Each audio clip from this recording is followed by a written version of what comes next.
نستغفره ونؤمن به ونتوكل عليه ونعوذ بالله من شرور أنفسنا ومن سيئات أعمالنا ومن يهده الله فلا مضل له ومن يضلله فلا هادي له ونشهد أن لا إله إلا الله وحده لا شريك له ونشهد أن محمدا عبده ورسوله وأرسله بالحق بشيرا ونذيرا وداعيا إلى الله بإذنه وسراجا منيرا أما بعد فإن خير الحديث كتاب الله وخير هدي هدي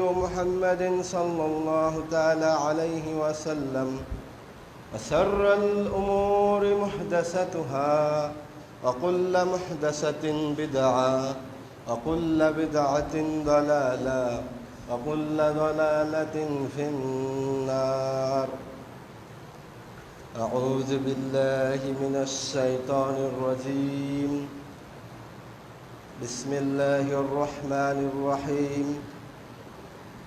اقرأ باسم ربك الذي خلق خلق الإنسان من علق اقرأ وربك الأكرم الذي علم بالقلم علم الإنسان ما لم يعلم.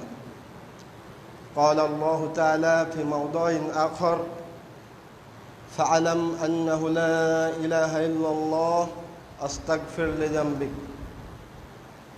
عن أنس رضي الله تعالى عنه قال قال رسول الله صلى الله عليه وسلم طلب العلم فريدة على كل مسلم.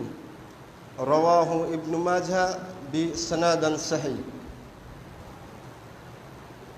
عن معاوية رضي الله عنه قال قال رسول الله صلى الله عليه وسلم من يريد الله به خيرا يفقهه في الدين. رواه البخاري. সম্মানিত আগত জুমা জামায়াতের মুসল্লিবৃন্দ, প্রশংসা সর্বাগ্যে সেই মহান আল্লাহ সুবহানাহু ওয়া তাআলার জন্য যে আল্লাহ সুবহানাহু ওয়া তাআলা আমাদেরকে মুসলিম করে পৃথিবীতে জন্ম দিয়েছেন এবং তার ইবাদত বান্দাগি করার সুযোগ করে দিয়েছেন। এজন্য সবটুকু শুকরিয়া সেই মহান মাবুদের দরবারে পড়ছি আলহামদুলিল্লাহ।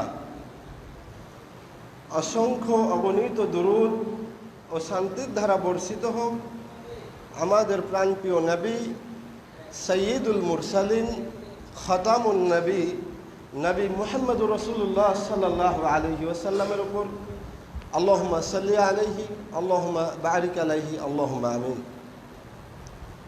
সম্মানিত জুমা জামাতের মুসল্লিবৃন্দ, আজকে আমার জুমার খুতবার আলোচনার সংক্ষিপ্ত বিষয় দ্বীনি ইলম অর্জনের গুরুত্ব ও ফজিলত। উক্ত বিষয়ের ওপর এক সংক্ষিপ্ত তথ্যবহুল আলোচনা পেশ করার চেষ্টা করব ইনশাআল্লাহ। ওমা তাওফীকি ইল্লা বিল্লাহ আলাইহি তাওয়াক্কালতু ওয়া ইলাইহি উনীব হাসবুনাল্লাহু ওয়া নি'মাল ওয়াকিল ওয়া নি'মাল মাওলা ওয়া নি'মান নাসির।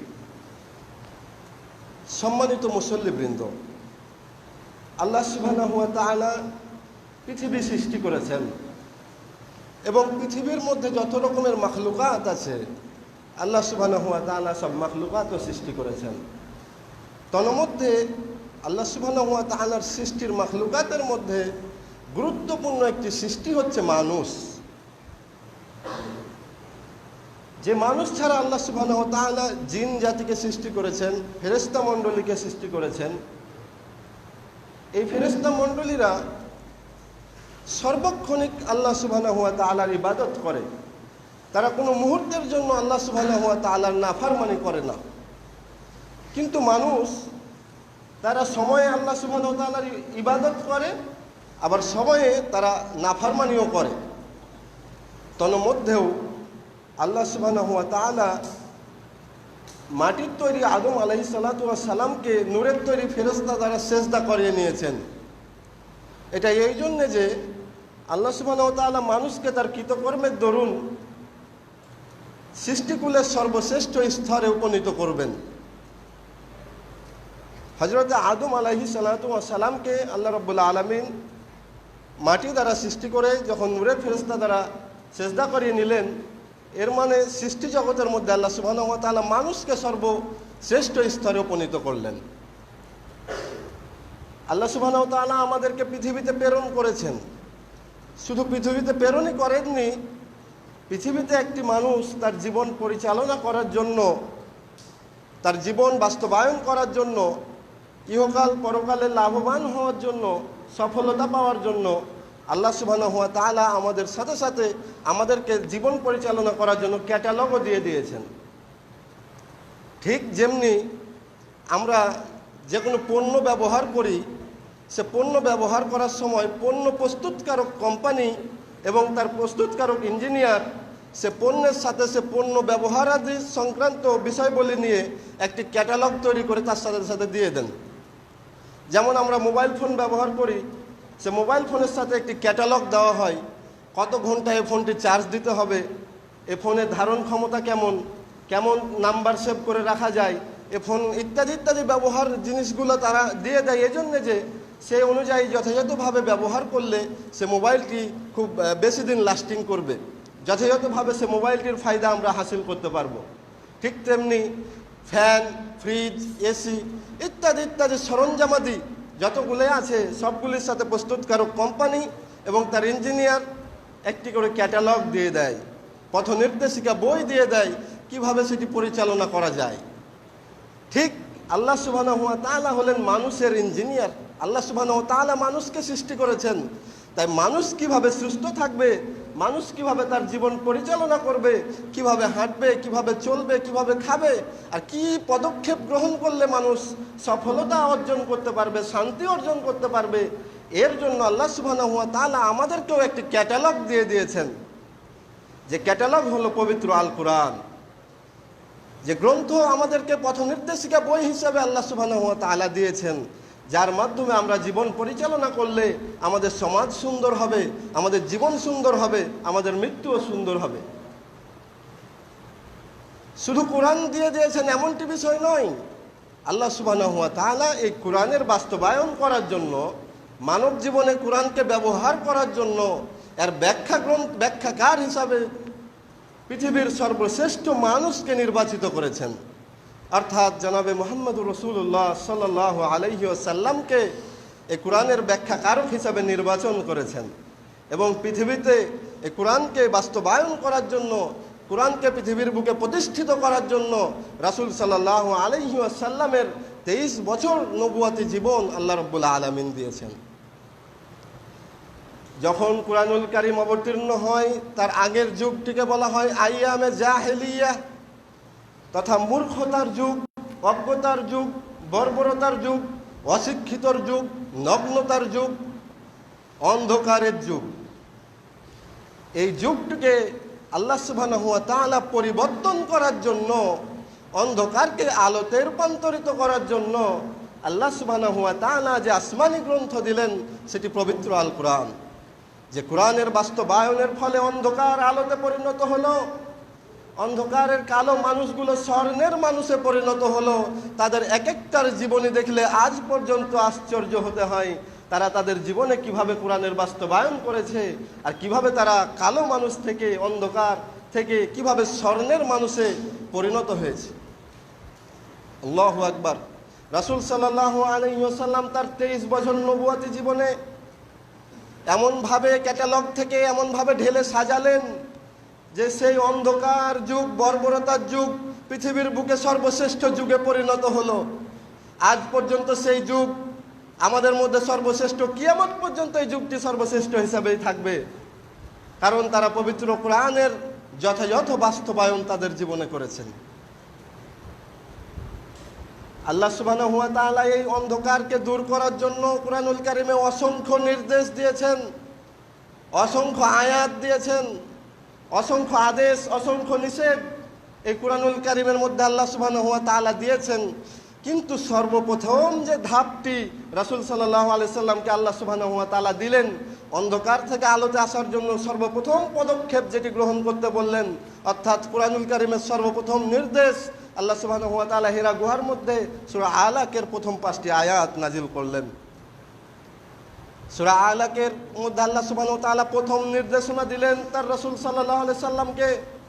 সে প্রথম নির্দেশনাটি ছিল সূরা আলাকের 1 নম্বর আয়াত। আল্লাহ সুবহানাহু ওয়া তাআলা বলছেন, ইকরা বিইসমি রাব্বিকাল্লাযী খালাক। হে মুহাম্মদ সাল্লাল্লাহু আলাইহি ওয়াসাল্লাম, আপনি পড়ুন আপনার প্রভুর নামে যিনি আপনাকে সৃষ্টি করেছেন। আল্লাহ সুবহানাহু ওয়া তাআলা কুরআনুল কারীমে নামাজের কথা বলেছেন অত্যন্ত গুরুত্বের সাথে, ঈমান আনয়নের কথা বলেছেন যে ঈমান ব্যতীত কেউ জান্নাতে প্রবেশ করতে পারবে না। কিন্তু সর্বপ্রথম ঈমানের কথা বললেন না, সর্বপ্রথম নামাজের কথা বললেন না, সুদের কথা বললেন না, ঘুষের কথা বললেন না। সর্বপ্রথম যে কথাটি আল্লাহ সুবহানাহু ওয়া তাআলা বললেন সেটি হচ্ছে ইকরা, অর্থাৎ পড়ার কথা বললেন। পড়ার কথা বললেন। আল্লাহ রাসূল সাল্লাল্লাহু আলাইহি সাল্লাম ইসলাম নিয়ে এসেছেন আমাদের জন্য। ইসলামের অপর নাম হচ্ছে জ্ঞান। জ্ঞান ব্যতীত ইসলামের কোনো অস্তিত্ব নেই। ইসলাম মানেই জ্ঞান। আল্লাহ রাসূল সাল্লাল্লাহু আলাইহি সাল্লাম জ্ঞান নিয়ে এসেছেন, যে জ্ঞানের আলোতে অন্ধকার যুগ আলোতে পরিণত হয়েছে। আল্লাহ সুবহানাহু ওয়া তাআলা যে বললেন ইকরা, পড়তে বললেন তার রাসূল সাল্লাল্লাহু আলাইহি সাল্লামকে, তার মানে কি জাহেলি যুগে কোনো পড়াশোনা ছিল না? তারা কি কেউ কোনো কিছু পড়তো না? তারা কি পড়ালেখা জানতো না? কি জন্য আল্লাহ সুবহানাহু ওয়া তাআলা পড়তে বললেন? জি, জাহেলি যুগে পড়াশোনা ছিল এবং তারা এতটাই শিক্ষিত ছিল যে তাদের মধ্যে এমন 7 জন কবি ছিল যাদেরকে সাবা মুআল্লাকা বলা হয়। তাদের 7 জনের সর্বশ্রেষ্ঠ 7টি কবিতা তারপরের কোনো আধুনিক যুগের কোনো কবি আজ পর্যন্ত সে কবিতার রেকর্ড ভাঙতে পারেনি। তারা এতটাই আরবি সাহিত্যের উপর দক্ষ ছিল। তাদের মধ্যে কবিতার প্রতিযোগিতা হতো। যে কবিতাটি সর্বশ্রেষ্ঠ কবিতা হতো সেটি হারামাইনের মধ্যে, মসজিদুল হারামের মধ্যে কাবার দরজার উপরে স্বর্ণাক্ষরে লিখে টাঙ্গিয়ে দেওয়া হতো। তার মানে তারাও পড়াশোনা করত এবং এত পড়াশোনা করত পৃথিবীর বুকে তাদের পড়াশোনা উচ্চ মর্যাদায় ছিল। কিন্তু তাদেরকে তারপরও আমরা জানতে পারি তাদেরকে কি বলা হয়? আয়ামে জাহেলিয়া বলা হয়, মূর্খ বলা হয় তাদেরকে। তারা এত পড়াশোনা করার পরও তাদেরকে মূর্খ বলা হয়। তাদের পড়াশোনার কোনো অস্তিত্ব আল্লাহ সুবহানাহু ওয়া তাআলার কাছে নেই। কেন নেই? কারণ আল্লাহ সুবহানাহু ওয়া তাআলা যে নির্দেশনাটি দিলেন সেটি হচ্ছে ইকরা বিইসমি রাব্বিকাল্লাযী খালাক। তুমি পড়ো, কিন্তু কি পড়বে? পড়ো তোমার প্রভুর নামে যিনি তোমাকে সৃষ্টি করেছেন, অর্থাৎ রবের নামে পড়তে বললেন। এমন পড়া পড়তে বললেন যে পড়ার মাধ্যমে আপনি আপনার রবকে চিনতে পারবেন। আপনার রবের সম্পর্কে আপনার ধারণা হবে, কে আমাকে সৃষ্টি করেছে, কি কারণে আমাকে সৃষ্টি করেছে, কে আসমান জমিন সৃষ্টি করেছে, কে আমাকে রিজিক দেয়, আমার রবের ক্ষমতা কি, আমার রবের অস্তিত্ব কি, এই সম্পর্কিত পড়া আল্লাহ সুবহানাহু ওয়া তাআলা পড়তে বললেন। এর বাইরে কোনো পড়া যদি আপনি পড়ে উচ্চ শিখরে উপনীত হয়ে যান, পড়তে পড়তে পৃথিবীর হায়ার স্টাডি শেষ করেন, তারপরে যদি আপনি আপনার রবকে না চিনেন, আপনার পড়ার কোনো মূল্য শরিয়াতে নেই, আল্লাহ সুবহানাহু ওয়া তাআলার কাছে নেই। আপনিও সেই বর্বর অশিক্ষিত ওই বর্বর যুগের জাহেলদের মতো আপনিও জাহেল, কারণ আপনি আপনার রবকে চিনেন না। যে আল্লাহ সুবহানাহু ওয়া তাআলা আপনাকে সৃষ্টি করলেন, আপনার রিজিক দিলেন, আপনার হায়াত দিলেন, এত নিয়ামত দিলেন, আপনি যদি তাকেই না চিনেন তবে আপনার মতো মূর্খ, আমার মতো মূর্খ আর কেউ হতে পারে না। রবকে জানার পড়া না পড়লে কোনো সমাজ সুন্দর হতে পারবে না। রবের পড়া না পড়লে, রব সম্পর্কিত জ্ঞান না থাকলে কোনো সমাজ সুশীল হতে পারে না। সে সমাজ আবার আয়ামে জাহেলিয়াতে পরিণত হয়ে যাবে। কুরআনুল কারীমের জ্ঞান যদি কেউ অর্জন না করে তবে সেই সমাজ সুশীল হতে পারবে না। আমাদেরকে 24 ঘন্টা আমরা যদি আহলুল হাদিস নিজেকে দাবি করতে যাই তবে আমাদেরকে সকাল সন্ধ্যা কোরআন হাদিসের চর্চা করতে হবে। যদি আমরা সকাল সন্ধ্যা কোরআন হাদিসের চর্চা না করতে পারি, আমাদের নিজেদেরকে আহলুল হাদিস পরিচয় দেওয়াই ব্যর্থ। আবার যদি আপনি হানাফি পরিচয় দিতে চান নিজেকে যে আমি হানাফি, তবে আপনাকে সকাল সন্ধ্যা দুপুর রাত সব সময় পড়াশোনা করতে হবে।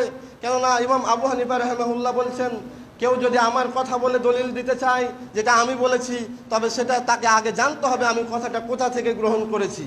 তার মানে আপনাকে গভীর পড়াশোনা করতে হবে। ইমাম আবু হানিফা বলেছে, কোথা থেকে বলেছে, কি উৎস থেকে বলেছে, কোন হাদিসের প্রেক্ষাপটে কথাটি বলেছে, এই জ্ঞানটা আপনাকে অর্জন করতে হবে।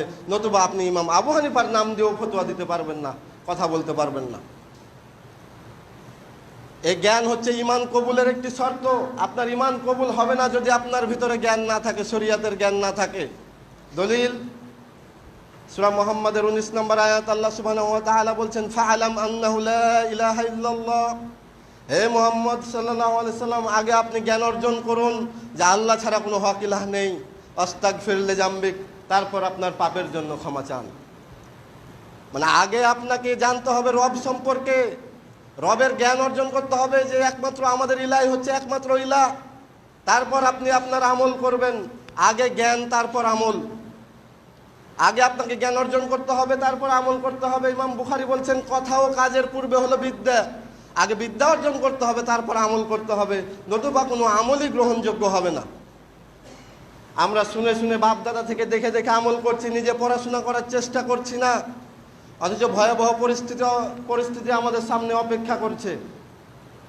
যদি আপনি জ্ঞান ছাড়াই আমল করতে থাকেন, তাহলে আপনার আমলের মধ্যে ভালোও থাকবে, খারাপও মিশ্রিত হয়ে যাবে, আপনি বুঝতেও পারবেন না। আপনি সালাতও পড়বেন, শিরিকও করবেন, সালাতও পড়বেন, বিদআতও করবেন, কারণ আপনার কাছে তো কোনো জ্ঞান নেই। আপনি যেটা দেখছেন সেটাই করছেন, কি ভালো কি মন্দ আপনার কাছে এটার কোনো জ্ঞান নেই। আপনি যা করতে হয় লোক দেখানোভাবে, আসতে হয় আসছেন, নামাজ পড়তে হয় পড়ছেন, নামাজের ভিতরে যে কি বলছেন এটাও জানেন না, রবের সাথে যে আপনার সম্পর্ক হয় নামাজের ভিতরে এটাও জানেন না। শুধুমাত্র রোবোটিক নামাজ, রোবটের মতো আসছি, এই কার্যকলাপ করতে হয় করছি, আবার সময় হচ্ছে বের হয়ে চলে যাচ্ছি। এর নাম সালাত নয়, এর নাম সালাত, এটা সালাতের উদ্দেশ্যও নয়। তাই আপনাকে আমল করার পূর্বে আগে জ্ঞান অর্জন করতে হবে। জ্ঞানবিহীন কোনো আমলই গ্রহণযোগ্য হবে না। উদাহরণ দেই, আমরা সবাই জানি কবরে আমাদেরকে একটি প্রশ্ন করা হয়। কবরে আমাদেরকে 3টি প্রশ্ন করা হবে যখন আপনি মারা যাবেন। মান রব্বুকা, মান দীনুকা, মান নাবিয়ুক। যারা এই 3টি প্রশ্নের উত্তর দিতে পারবে না, তারা একটি কথা বলবে যে হায় হায়, আমি তো দুনিয়াতে শুনতাম এ কথা, কিন্তু এখন কেন আমার মনে আসছে না। সে বড় আফসোস করবে। অর্থাৎ যারা দুনিয়াতে আমরা শুনে শুনে আমল করছি, তাদের জন্য ভয়াবহ পরিস্থিতি অপেক্ষা করছে। আমরা হয়তো সেই দিন আর আমাদের স্মরণে আসবে না কথাগুলো, কারণ আমরা তো কোনোদিন যাচাই বাছাই করিনি, আমাদের আমলগুলোকে কোনোদিন পর্যবেক্ষণ করিনি। আল্লাহ যে আমাদেরকে কুরআনুল কারীম দিয়েছেন মানুষের মতো মানুষ হওয়ার জন্য, সেই মহাগ্রন্থ আল কোরআন তো আমি কোনোদিন পড়িনি, কাজেই আমি সেদিন আর উত্তর দিতে পারবো না। আর যারা এই 3টি প্রশ্নের উত্তর দিতে পারবে, তাদেরকে চতুর্থ একটি প্রশ্ন করা হবে যে তোমরা যে 3টি প্রশ্নের যথাযথ উত্তর দিলে, তোমরা এই প্রশ্নটি, এই উত্তরগুলো কোথা থেকে জানতে পেরেছো? তখন সে ব্যক্তিটি বলবে, আমরা মহাগ্রন্থ আল কোরআন তথা আল্লাহর কিতাব পড়েছিলাম। এই যে দেখেন পড়ার গুরুত্ব। সে উত্তরে কি বলবে? আমি আল গ্রন্থ পড়েছি, আল্লাহর কিতাব পড়েছি। আপনি আমি কি করে নিজেকে মুসলিম দাবি করি? কেউ যদি ইঞ্জিনিয়ার হতে চায়, তাকে ইঞ্জিনিয়ারিং বই পড়তে হবে। কেউ যদি ডাক্তার হতে চায়, তাকে ডাক্তারি বই পড়তে হবে। ডাক্তারি বই পড়া ব্যতীত কেউ ডাক্তার হতে পারে না, ইঞ্জিনিয়ারিং বই পড়া ব্যতীত কেউ ইঞ্জিনিয়ার হতে পারে না। তেমনি মুসলিমরা কোরআন পড়া ব্যতীত কেউ মুসলিম হতে পারে না। তাকে মুসলিম হতে গেলে তাকে কুরআনুল কারীমের আমল করতে হবে, কুরআনুল কারীম পড়তে হবে, কারণ এটা তো আমাদের জন্য আল্লাহ সুবহানাহু ওয়া তাআলা দিয়েছেন, আমাদের কল্যাণের জন্য দিয়েছেন, আমাদেরকে অন্ধকার থেকে আলোতে আনার জন্য দিয়েছেন। জ্ঞান ছাড়া ইমানের পরিপূর্ণতা আসে না। আল্লাহ সুবহানাহু ওয়া তাআলা আলোচনা করছেন সূরা হুজরাতের মধ্যে 14 নম্বর আয়াত, বেদুইনদের কথা আলোচনা করছেন। বেদুইন কারা? যারা শহর থেকে গ্রামে দূরে, অনেক দূরে বসবাস করত, পাহাড়ি অঞ্চলে বসবাস করত, তার পশুপাল চড়াতো, তারা ওইভাবেই তাদের জীবন ধারণ করত, তাদের কাছে সেরকম জ্ঞান পৌঁছেনি। এরকম বেদুইনদের মধ্যে কিছু বেদুইন রাসূল সাল্লাল্লাহু আলাইহি সাল্লামের প্রতি ঈমান এনেছিল, তথা রাসূল সাল্লাল্লাহু আলাইহি সাল্লাম এবং আল্লাহকে বিশ্বাস করেছিল। যারা রাসূল সাল্লাল্লাহু আলাইহি সাল্লামের সাথে শহরে বাস করত, তারা তো রাসূল সাল্লাল্লাহু আলাইহি সাল্লামের কাছে প্রতিনিয়ত জ্ঞান পেত, যার ফলে উমর, উসমান, আবু বকর রাদিয়াল্লাহু তাআলা আনহুম, তারা শিক্ষিত, এত সুন্দর, এত মহান চরিত্রের সাহাবী হয়ে গিয়েছিলেন। আর এই বেদুইনরা দূরে থাকার কারণে তারা যেহেতু তাদের কাছে জ্ঞান পৌঁছতো না, যেহেতু তখন মোবাইলের কানেকশান ছিল না বা কোনো মাধ্যমে অত দূরে জ্ঞান পৌঁছানো সম্ভব ছিল না, তারা যেটা পেয়েছিল সেটুকু নিয়েই তারা আনন্দিত ছিল। তারা ভাবছিল আমরা একবারে পাক্কা মুসলিম। তাদের মধ্য থেকে কিছু বেদুইন আল্লাহ রসুলের ঘরে একদিন দেখা করতে আসলেন, এসে বাইরে থেকে ডাকাডাকি করছেন। তারা ভাবতেন যে আমরা মুহাম্মদের প্রতি ঈমান এনে মুহাম্মদের প্রতি অনেক অনুগ্রহ করেছি, তার উপর আমরা দয়া করেছি, তাকে বিশ্বাস করেছি। এসে বাইরের দরজা থেকে ডাকাডাকি করছেন, হে মুহাম্মদ, তোমার সাথে দেখা করতে এসেছি, বাইরে আসো। এইভাবে ডাকাডাকি করছেন। কিন্তু শিক্ষিত সাহাবীরা কোনোদিনই এইভাবে রাসূল সাল্লাল্লাহু আলাইহি ওয়াসাল্লামকে ডাকতেন না। এই ডাকা আল্লাহ রব্বুল আলমিনের কাছে পছন্দ হলো না। আল্লাহ সুবহানাহু ওয়া তাআলা সাথে সাথে আয়াত নাজিল করে দিলেন, তার নবীর কাছে বলছেন, হে মোহাম্মদ সাল্লাল্লাহু আলাইহি সাল্লাম, তারা বলছে তারা ঈমান এনেছে, কিন্তু আপনি তাদেরকে বলুন তারা ঈমান আনেনি, বরং কেবল তারা মুসলিম হয়েছে। দেখুন, ইসলাম আর ঈমানের মধ্যে পার্থক্য আছে। কেবল তারা শুধু বিশ্বাস করেছে যে আল্লাহ এক আর মুহাম্মদ সাল্লাল্লাহু আলাইহি ওয়াসাল্লাম হলো আল্লাহর নবী, এতটুকু বিশ্বাস করে তারা ভাবছে যে আমরা পাক্কা ঈমানদার হয়ে গেছি। কিন্তু আল্লাহ বলছে না, তারা এখনো ঈমানদার হতে পারেনি, শুধুমাত্র তারা এখন পর্যন্ত মুসলিম হয়েছে। ঈমান তাদের অন্তরে এখন পর্যন্ত পৌঁছেনি, কেননা তাদের কাছে ঈমানের জন্য যে জ্ঞানের প্রয়োজন সে জ্ঞান নেই, সে জ্ঞান এখন পর্যন্ত পৌঁছেনি। জ্ঞান ছাড়া কোনো ঈমান পরিপূর্ণ হওয়া সম্ভব নয়। আল্লাহ রাব্বুল আলামিনের কাছে আল্লাহ রাব্বুল আলামিন বলছেন, জ্ঞানীরাই আল্লাহ সুবহানাহু ওয়া তাআলাকে সবচাইতে বেশি ভয় করে। সূরা ফাতিরের 28 নম্বর আয়াতে আল্লাহ সুবহানাহু ওয়া তাআলা বলছেন, ইন্নামা ইয়াখশাল্লাহু মিন ইবাদিহিল উলামা, নিশ্চয় আল্লাহকে তারাই বেশি ভয় করে যারা জ্ঞানী। জ্ঞান অনুযায়ী মানুষ আল্লাহকে ভয় করে, যার জ্ঞান যত বেশি সে আল্লাহকে তত বেশি ভয় করে, যার জ্ঞান যত কম সে আল্লাহকে তত কম ভয় করে। আল্লাহ সুবহানাহু ওয়া তাআলা তাই বলছেন। এমনকি জ্ঞানের ব্যাপারে রাসূল সাল্লাল্লাহু আলাইহি ওয়াসাল্লাম বলছেন, ফাদলুল ইলমি আলা ফাদলুল ইবাদা, অর্থাৎ ইবাদতের চাইতে জ্ঞানের মূল্য অনেক অনেক অনেক বেশি। আপনি যে ইবাদত করছেন, এই ইবাদতের চাইতে আপনাকে জ্ঞান অর্জন করার মূল্য অনেক বেশি, কারণ কোনো ইবাদত করার পূর্বে সেই ইবাদত সম্পর্কে আগে আপনাকে জ্ঞান অর্জন করতে হবে। ইবনু মাজার 224 নম্বর হাদিস, আনাস ইবনে মালিক রাদিয়াল্লাহু তাআলা আনহু হতে বর্ণিত, তিনি বলছেন, তালাবুল ইলমি ফরিদাতুন আলা কুল্লি মুসলিম, প্রত্যেক নর ও নারী মুসলিমের জন্য জ্ঞান অর্জন করা ফরজ। এটি একটি ফরজ ইবাদত। প্রত্যেক নর ও নারী মুসলিমকে আগে জ্ঞান অর্জন করতে হবে।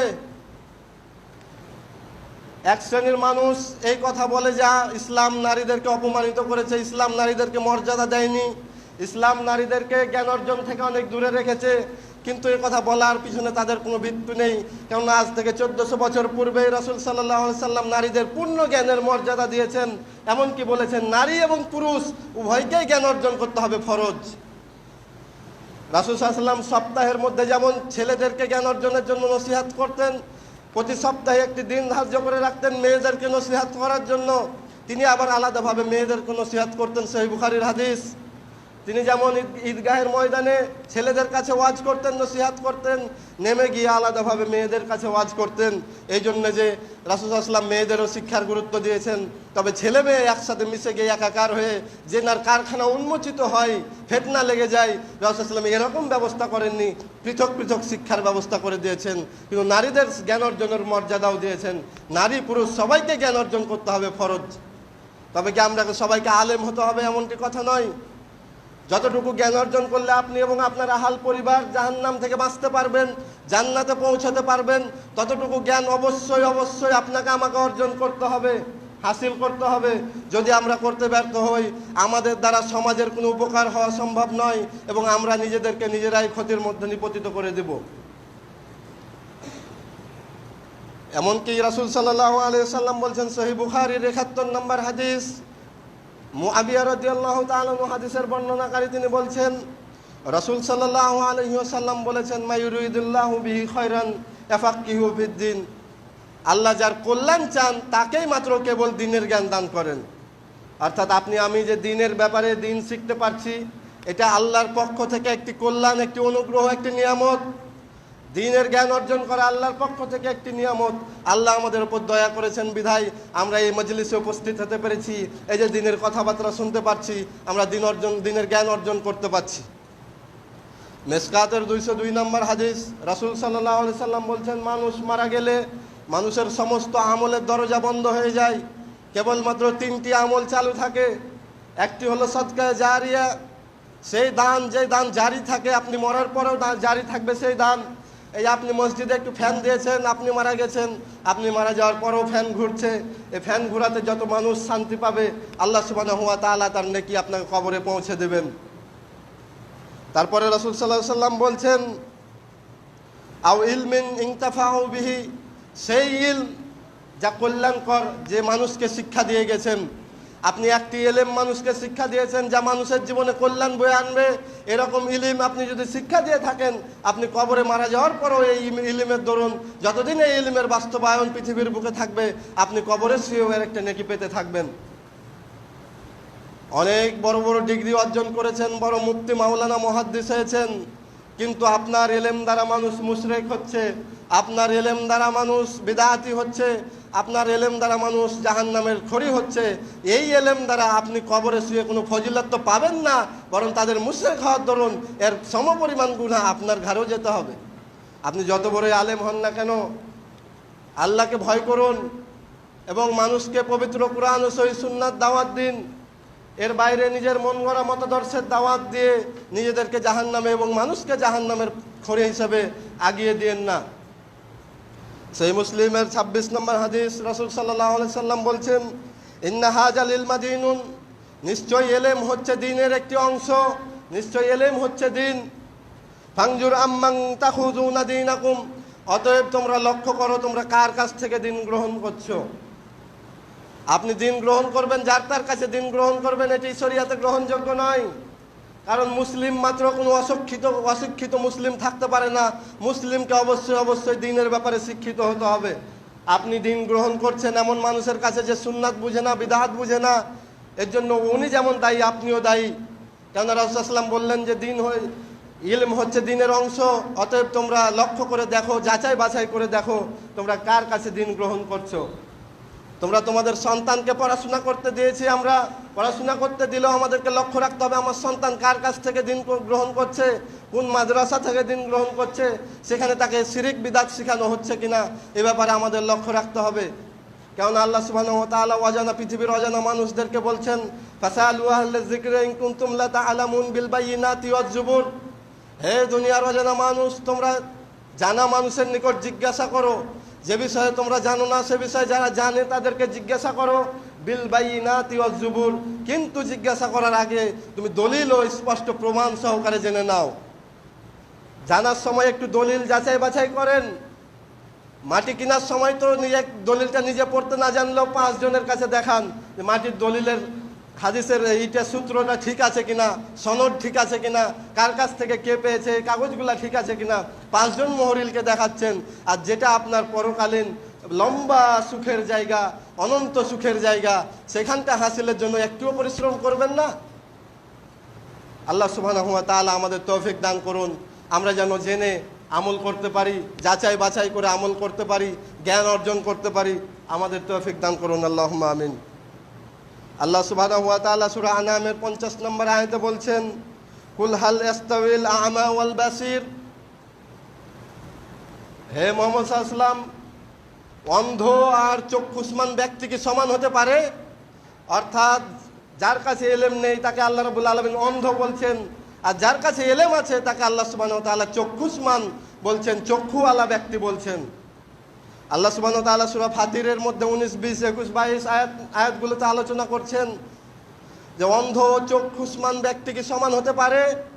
আবার তিনি জিজ্ঞেস করছেন, অন্ধকার আর আলো কি কখনো সমান হতে পারে? অর্থাৎ যার কাছে ইলম নেই সে অন্ধকারের মধ্যে আছে, আর যার কাছে দ্বীনের ইলম আছে সে আলোর মধ্যে আছে। আল্লাহ সুবহানাহু ওয়া তাআলা তারপরে বলছেন, রৌদ্র আর ছায়া কি কখনো সমান হতে পারে? অর্থাৎ যার কাছে ইলম আছে, যে ইলম হাসিল করে সে রোদ ছায়ার মধ্যে আছে, আর যার কাছে ইলম নেই সে রৌদ্রের মধ্যে আছে।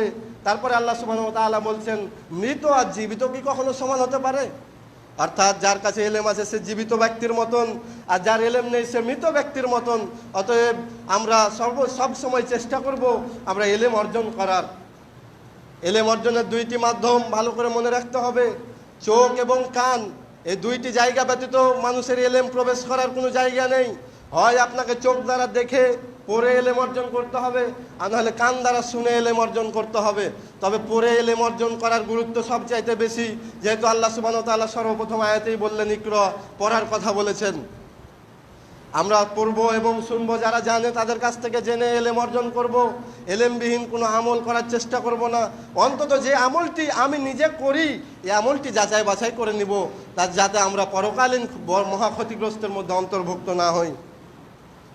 আল্লাহ সুবহানাহু ওয়া তাআলা সূরা জুমারের 9 নম্বর আয়াতে বলছেন, কুল হাল ইয়াস্তাল্লাযীনা ইয়ালামুনা ওয়াল্লাযীনা লা ইয়ালামুন। হে মুহাম্মদ সাল্লাল্লাহু আলাইহি ওয়াসাল্লাম, যারা জানে আর যারা জানে না তারা কি সমান হতে পারে? আপনি একটু লক্ষ্য করে দেখুন তো, ফার্মেসিওয়ালাও তো ওষুধ বেচে, আবার যিনি এমবিবিএস ডাক্তার উনিও এই ওষুধ প্রেসক্রিপশান করে দেয়।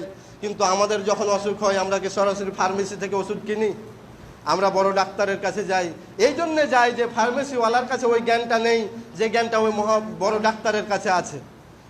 ঠিক তেমনি আল্লাহ সুবহানাহু ওয়া তাআলার কাছেও এলেমওয়ালা মানুষের মর্যাদা বেশি। যার এলেম বেশি তার মর্যাদা বেশি, যার এলেম কম তার মর্যাদা কম। এলেমের ওপর ডিপেন্ড করে মানুষ মর্যাদায় উপনীত হতে পারবে। আমরা তাই এলেম অর্জনের চেষ্টা করব।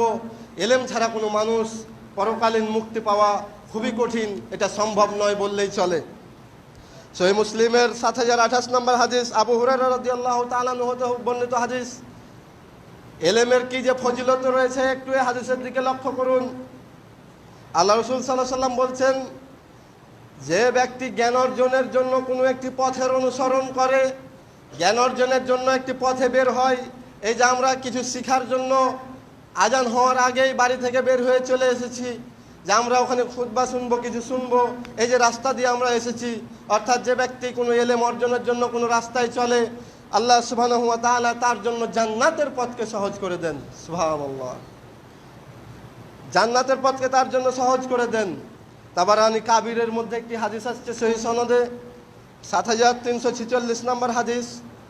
আবু উমামা আল বাহিলি রাদিয়াল্লাহু তাআলা আনহু হাদিসের বর্ণনাকারী, তিনি বর্ণনা করছেন, আল্লাহ রাসূল সাল্লাল্লাহু আলাইহি সাল্লাম বলছেন, যে ব্যক্তি শুধুমাত্র এলেম অর্জনের উদ্দেশ্যে, এলেম শিক্ষা করা অথবা শিখানোর উদ্দেশ্যে সকালবেলা আমার এই মসজিদে আসে, সকালবেলা মসজিদে উপনীত হয়, আল্লাহ সুবহানাহু ওয়া তাআলা তার জন্য একটি হাজির সমপরিমাণ সওয়াব লিখে দিয়েছেন, যে হাজি তার হজ পরিপূর্ণভাবে বাস্তবায়ন করেছে। অর্থাৎ আপনি সকালবেলা যদি এই উদ্দেশ্যে আসেন যে আমি কিছু একটা শিখব, আমাদের সমাজে ফজর সালাত পরে মসজিদগুলোতে হাদিসের তালিম থাকা দরকার। ইমাম সাহেব দু একটি করে হাদিস হলেও বলা দরকার। তবে যারা এই উদ্দেশ্যে বের হব যে সেখানে গেলে আমি দুইটি হাদিস শিখতে পারবো, আর ইমাম সাহেব এই উদ্দেশ্যে বের হবেন আমি দুইটি হাদিস শিখাতে পারবো, উভয়েই এই ফজিলত পেয়ে যাবেন প্রতিদিন, যে একটি পূর্ণ হজের সওয়াব আল্লাহ সুবহানাহু ওয়া তাআলা তার আমলনামায় দিয়ে দেবেন। ইবনে মাজাহর ২২৭ নম্বর হাদিস, আবু হুরায়রা রাদিয়াল্লাহু তাআলা আনহু হাদিসের বর্ণনাকারী, তিনি বলছেন, রাসূল সাল্লাল্লাহু আলাইহি ওয়াসাল্লাম বলছেন, যে ব্যক্তি এলেম অর্জনের উদ্দেশ্যে, এলেম শিখা অথবা শিখানোর উদ্দেশ্যে শুধুমাত্র আমার এই মসজিদে আসে, তার জন্য আল্লাহর রাস্তায় জিহাদকারীর অর্থাৎ মুজাহিদের সমান মর্যাদা আল্লাহ সুবহানাহু ওয়া তাআলা তার আমলনামায় দিয়ে দেবেন। যে ব্যক্তি আল্লাহর পথে জিহাদে বের হয়েছে, জিহাদু ফি সাবিলিল্লাহ, সে ব্যক্তির যে ফজিলত, আপনি যদি এলেম অর্জনের উদ্দেশ্যে মসজিদে আসেন আপনারও সে ফজিলত আল্লাহ সুবহানাহু ওয়া তাআলা দিয়েছেন। এলেমের কি মর্যাদা একটু চিন্তা গবেষণা করে দেখবেন। দারিমির ৩৪০ নম্বর হাদিস, আবু উমামা আল বাহিলি রাদিয়াল্লাহু তাআলা আনহু হতে বর্ণিত, তিনি বলছেন, আল্লাহ রাসূল সাল্লাল্লাহু আলাইহি ওয়াসাল্লামের সামনে দুইজন ব্যক্তি সম্পর্কে আলোচনা করা হলো। তাদের একজন হলো আবেদ আর একজন হলো আলেম। আবেদকে, যে দিনের নফল সিয়াম পালন করে, রাতে তাহাজ্জুদের সালাত আদায় করে, ফরজ তো আদায় করে করে, যত নফল সুন্নাহ মুস্তাহাব আমল আছে সমস্ত আমল করে। আর আলেম শুধুমাত্র ফরজের পরেই যে জ্ঞান অর্জনে লিপ্ত হয়ে যায়, মানুষকে জ্ঞান শিক্ষা দেয়, নিজে জ্ঞান আহরণ করে, এরকম মানুষকে বলা হয় আলেম। এই দুই ধরনের মানুষ সম্পর্কে রাসূলুল্লাহ সাল্লাল্লাহু আলাইহি ওয়াসাল্লামের সামনে আলোচনা করা হলো, যে এদের মর্যাদা, কার মর্যাদা বেশি। একজন আবেদ, সে সর্বক্ষণ আমল করে, একজন আলেম ফরজ পালন করার পরে জ্ঞান অর্জনে লিপ্ত থাকে, কার মর্যাদা বেশি?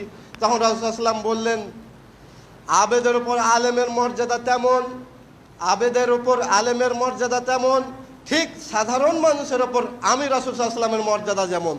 সুবহানাল্লাহ, একজন আবেদের তুলনায় একজন আলেমের মর্যাদা এত বেশি, এক সাধারণ মানুষের তুলনায় রাসূলের মর্যাদা যত বেশি। রাসূল হলো আসমানের ধ্রুবতারা, আর আমরা হলাম জমিনের কীট, আমাদের সাথে রাসূল সাল্লাল্লাহু আলাইহি ওয়াসাল্লামের কোনো তুলনা হয় না। ঠিক তেরকম একজন আবেদের সাথে একজন আলেমের তুলনা হয় না। আলেমের মর্যাদা সর্বক্ষণিক আল্লাহ সুবহানাহু ওয়া তাআলার কাছে বেশি। আমাদের সমাজে হাফেজদেরকে মূল্যায়ন করা হয় না, হাফেজদেরকে ছোট চোখে দেখা হয়। কিন্তু রাসূল সাল্লাল্লাহু আলাইহি ওয়াসাল্লাম বলছেন, মাজামুল আওসাতের ৭ নম্বর খণ্ডের ৫১ নম্বর পৃষ্ঠার মধ্যে হাদিস আসছে, রাসূল সাল্লাল্লাহু আলাইহি ওয়াসাল্লাম বলছেন, বিচারের মাঠে হাফেজকে ডাকা হবে আল্লাহর সামনে।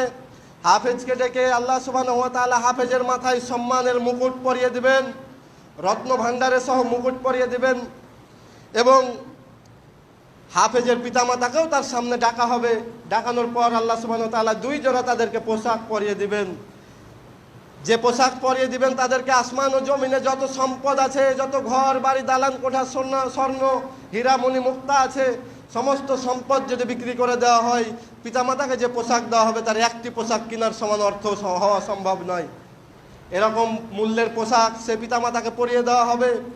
সে পিতামাতা অবাক হয়ে আল্লাহ সুবহানাহু ওয়া তাআলাকে বলবে, আল্লাহ, আমরা তো জমিনের বুকে এত সুন্দর কোনো আমল করিনি যে আমলের কারণে এত মর্যাদার পোশাক আমরা পরতে পারবো, তবে কেন আমাদেরকে এত মর্যাদা দেওয়া হলো?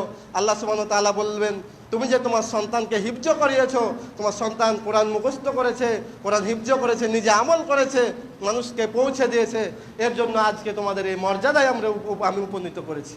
সুবহানাল্লাহ।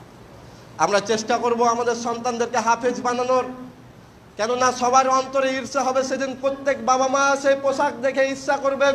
আজকে আপনি বাবা মা আছেন, সেদিন আপনি ইচ্ছা করবেন, হাই হাই, কেন আমি আমার সন্তানকে ডাক্তার ইঞ্জিনিয়ার বানিয়েছি দুইটি, একটিকে কেন হাফেজ বানাইনি, কেন কোরআন হাদিসের জ্ঞান দেইনি?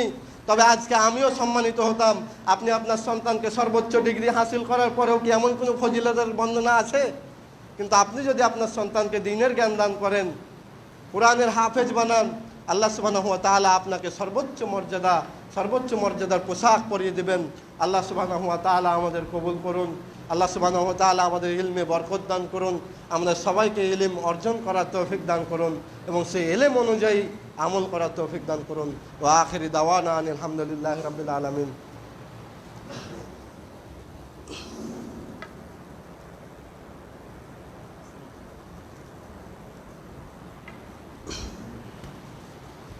الحمد لله وحده الصلاة والسلام على من لا نبي بعد أما بعد إن الله وملائكته يصلون على النبي يا أيها الذين آمنوا صلوا عليه وسلموا تسليما اللهم صل على محمد وعلى آل محمد كما صليت على إبراهيم وعلى آل إبراهيم إنك حميد مجيد اللهم بارك على محمد وعلى آل محمد كما باركت على إبراهيم وعلى آل إبراهيم إنك حميد مجيد ربنا لا تزغ قلوبنا بعد إذ هديتنا هب لنا من لدنك رحمة إنك أنت الوهاب। হে আল্লাহ, আজকে যারা আমরা উপস্থিত হয়েছি আপনি সবাইকে ক্ষমা করে দিন। যে আলোচনা আজকে আমরা শুনলাম